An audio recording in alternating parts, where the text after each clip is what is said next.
Sir आप बताइए कि आपने फाइनेंस सिक्योर आपने कैसे किया। सबसे पहली बात कि स्पेशली जो यंग लोग इसे देख रहे हैं, कुछ एंटरप्रेन्योर्स हैं, कुछ स्टूडेंट्स हैं, कुछ इन्वेस्टर्स हैं या इन्वेस्टर बनना चाहते हैं।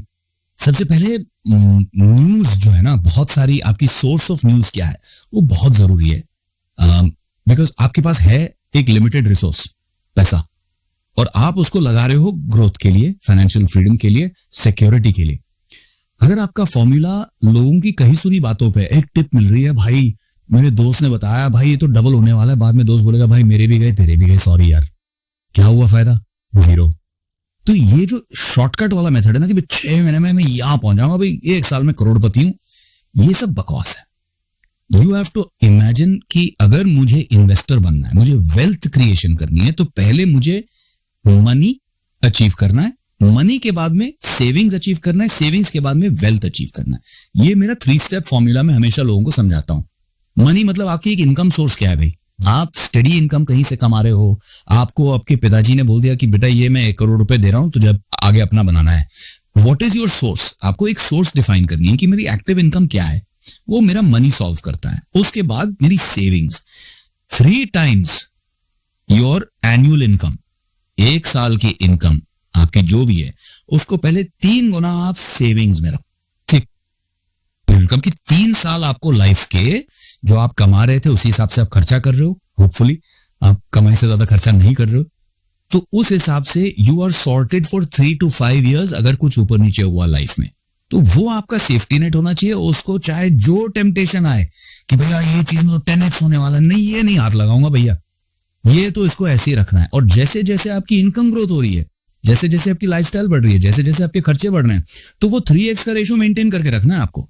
आप आरबीआई बॉन्ड खरीद लो, आप सेविंग्स अकाउंट पे करो, यार कुछ नहीं मिल रहा 4-5%, नहीं, सुकून मिल रहा है, चैन मिल रही है, शांति मिल रहा है, it is more valuable then interest. तो वो आपको 3x अपना रखना है।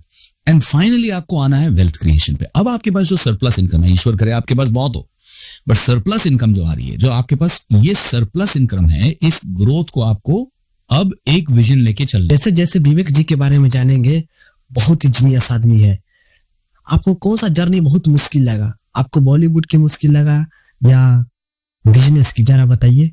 बॉलीवुड की मेरी जर्नी एक रोलर कोस्टर थी, यानी कि आते ही मुझे इतना प्यार मिला, एक सक्सेस मिला, एक सडन जंप मिला, एक स्टारडम मिला, बहुत रिस्पेक्ट मिली, बहुत अवार्ड जीते हैं, अच्छी फिल्में मिली, अच्छे बड़े डायरेक्टर से काम करने का मौका मिला।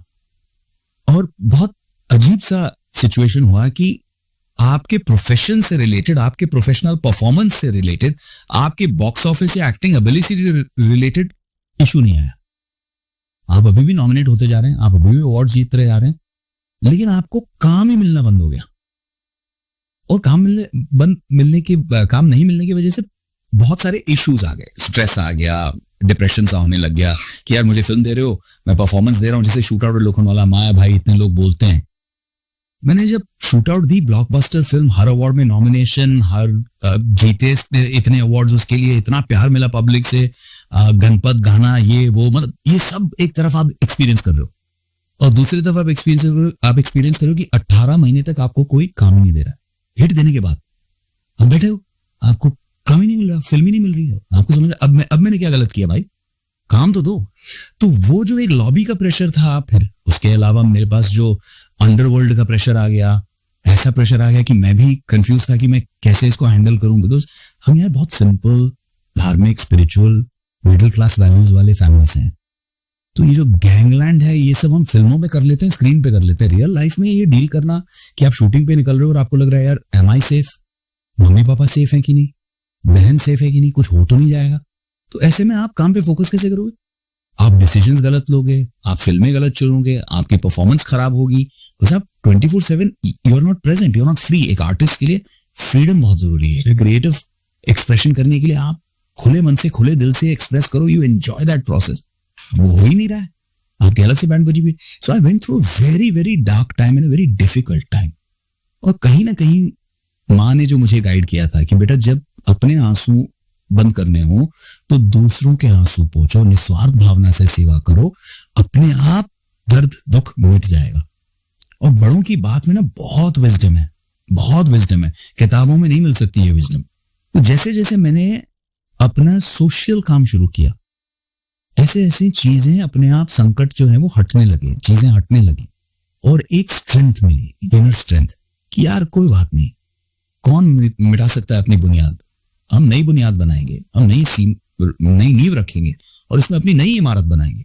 वहां से थॉट प्रोसेस चेंज हुआ और सबसे पहली चीज मैंने की फाइनेंशियल फ्रीडम, क्योंकि मैंने वो एक्सपीरियंस किया। साधन एक ही था, इनकम एक ही थी, अब वही बंद हो गई। आप कैपेबल हो, आप परफॉर्म कर सकते हो, लेकिन आपको काम ही नहीं दे रहा है। बोल रहा है भाई देना चाहता हूं, साइन कर रहे हैं लेकिन फिर बोल रहे हैं यार बहुत प्रेशर आ रहा है, सॉरी यार कभी और कर लेंगे। और जाहिर बात है वो क्यों आपके लिए पंगे लेंगे, वो क्यों कोई आपके लिए क्यों उड़ते तीर लेंगे, उनको भी अपना धंधा कर। वैसे भी जब समय खराब होता है तो लोग जल्दी छोड़कर चले जाते हैं। हाँ, हाथ छोड़ दे। इसलिए मैं कभी भी किसी के भी बुरे समय में, मैं किसी की शादी में ना जाऊं, चले जाएगा, लेकिन किसी के डिफिकल्ट टाइम में पूरी कोशिश करता हूं कि आई एम स्टैंडिंग।